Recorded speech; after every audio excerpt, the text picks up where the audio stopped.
My name is Mark Manley, also known as Mark Chopper. I am a DC native. My mother, she's from North Carolina originally, and my father is also from a small town in North Carolina called Conway. Everyone migrated here to the DC area, and that's where we were raised, me and my five brothers. Growing up, single mom, we was kind of back and forth with our dad at times, but she put in the elbow grease with us, for sure. She worked two jobs, went to school to become a nurse, to become an RN. Imagine as a young single black woman, it was watching her struggle and her pushing through was inspiring as a child. We bounced around a lot because we didn't have like a stable home growing up. A lot of times we was in homeless shelters, and she was getting up and getting us to school out of that shelter and going to work. A lot of times we would go to work with her. A lot of times we would go to class with her, and just seeing that kind of built the foundation for who we are today. So she's the real hero in this story for sure. I grew up in urban neighborhoods. It was violence. A lot of my friends, they inspired to be athletes. They inspired to become artists, and a lot of them lost their life to the same neighborhoods we grew up in. It was pretty tough. Yeah, kind of put me in a place where I felt like I was kind of torn in between being loyal to the people I grew up with and in between finding my own way. Getting hit, getting hit in life. As a teen, I got in a lot of physical altercations. I got in a lot of fights, and I was good at it. My mother put me in boxing. I started doing security early. I started doing security at 16 years old. I was the youngest bouncer in the DC area.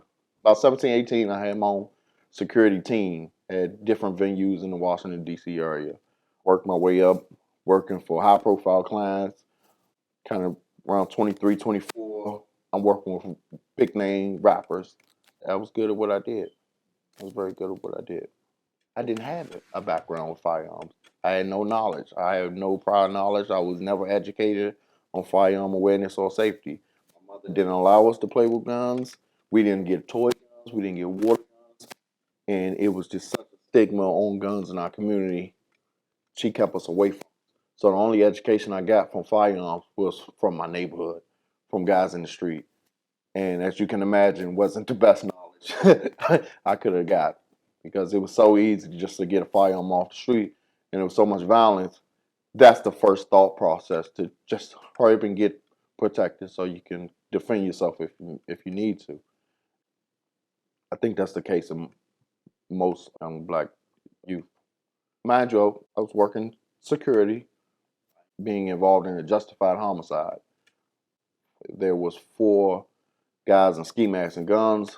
They attempted to rob a vape shop where I was at the time, and I defended myself and defended others.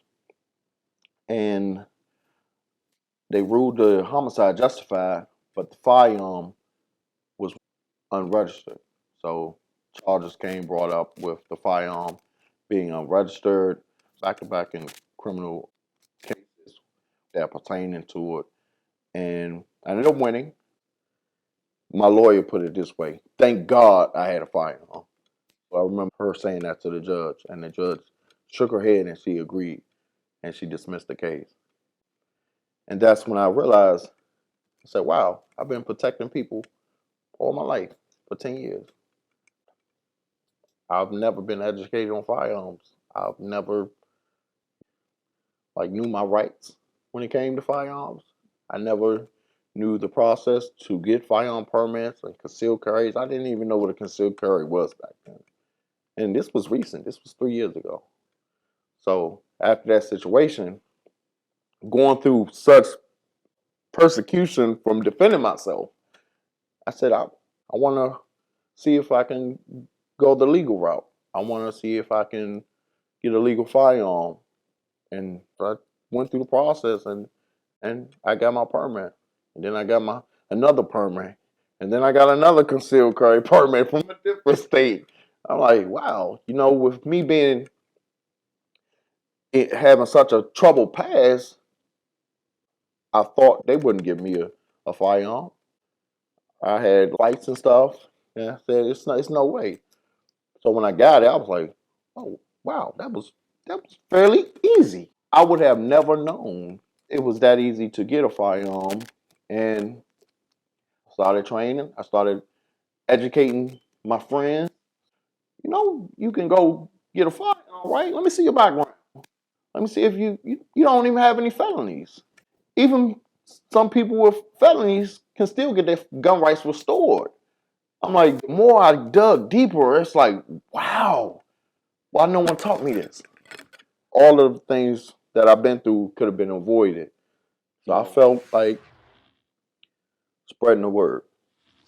I felt like we as a people are so far behind because of our mindset, and it was time to catch up. So that's what I've been doing. I mean, the more I train, the more I brought out the community to train with me.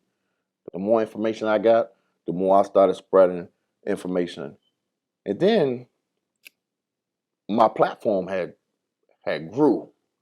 I got a voice now, so I definitely wanted to use that voice for something good. It was so many murders and homicides in the DC area last year. It was over 300 plus, and kids were getting killed. I felt with me being a voice, I got to do more than talk about firearms. So now we started doing de-escalation. We started bringing the community together, bringing different neighborhoods that had issues with each other. That some of these kids couldn't even go to school because they're afraid. And we're talking about 14, 15, 16 years old. They're afraid to go to school. So we started bringing them together to my range where we work them. We work them. We go through de-escalation training with them. We go through survival training with them. They get some real physical training, some discipline, and we're just trying to instill some love and life into the youth and bring them together. And I'm like, look at y'all. Y'all laughing, y'all smiling. We continue to do it every Sunday. We continue to bring everybody together. And every Sunday is something else. It's something, a new family, someone that just like touches me. Like they needed this. They needed this, like a single mom that has boys or girls that they was done with it. They just needed to just take them. And it's just been a beautiful thing. And that's what's just been kept me going. I honestly didn't know that this would be my path. You know, I just been a bodyguard more so. So always been quiet and always kind of handle things with force instead of communicating and diffusing situations. I didn't know I could speak such life and people and they were engaged, and I I'm still learning myself, but I know my purpose. I think that's the most defining moment was when I reflected, seeing our people come together, and everyone said it was such a horrible idea.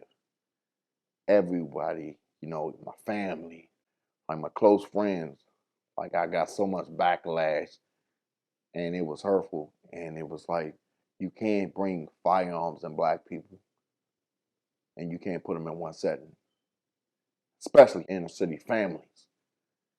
And to me, that was like that was the feud for me. That was the feud that now I'm gonna prove everybody wrong, and that was a moment of purpose for me. I take my responsibility to instill in something useful, something to give them some love and some purpose in their life. I take it very seriously. Wow, I'm really influencing people. I'm proud. I didn't know I had that much juice.